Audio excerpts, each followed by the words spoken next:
நம்ம சென்னையோட லேண்ட்மார்க்னா அது கத்திப்பாரா க்ளோவர் லீஃப் ஃபிளைஓவர் தான். ஆனா இப்போ அந்த ஃபிளைஓவருக்கே மேல வானத்தையே தொடுற மாதிரி ஒரு இன்ஜினியரிங் மாவல் உருவாகிட்டு இருக்கு. அதுதான் சென்னை மெட்ரோவோட டாலஸ்ட் ஸ்ட்ரக்சர். இது வெறும் ரயில் பாலம் இல்ல, நம்ம சிட்டியோட ஸ்கைலைன் ஐகானிக்கா மாத்த போற ஒரு ஆர்கிடெக்சரல் பீக். இதோட மெயின் ஹைலைட்டே நம்ம ஃபேஸ் 2 நெட்வொர்க்கோட டாலஸ்ட் பில்லர் தான். 108 feet உயரம், அதாவது ஒரு 10-story பில்டிங் ஹைட்ல நம்ம மெட்ரோ பறக்க போகுது.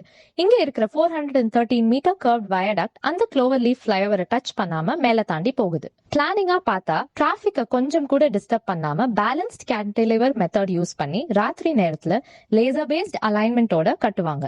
High grade reinforced concrete and sensor monitored sensors தான் இந்த மேக்னிஃபிசன்ட் கர்வ்க்கு சேஃப்டி அண்ட் ஸ்ட்ரென்த் கொடுக்குது. காரிடோர் 5 ஆலந்தூர் ஸ்டேஷனோட கனெக்ட் பண்ற இந்த bridge suburban rail and buses ஒரு ஹப்பா இணைக்குது. ஸ்பேஸ் இல்லாத இடத்துலயும் எப்படி இனோவேட்டிவா வெர்டிகல் growth பண்ண முடியும்னு இது ஒரு மாஸ்டர் கிளாஸ் ஆர்கிடெக்சர். கிண்டி ஏரியாவோட டிராபிக் டென்ஷனுக்கு இதுதான் பெர்மனன்ட் சொல்யூஷன். 2027ல நம்ம கத்திப்பாராவோட டாப் வியூவை பார்க்க நீங்க ரெடியா? இந்த மாதிரி சென்னையோட மெகா ப்ராஜெக்ட்ஸோட அகம் அண்ட் புறம் சீக்ரெட்ஸை தெரிஞ்சுக்க உடனே சப்ஸ்கிரைப் டு அகமும் புறமும் தமிழ் ஆர்கிடெக்சர். நெக்ஸ்ட் வீடியோல மீட் பண்ணுவோம். Stay inspired.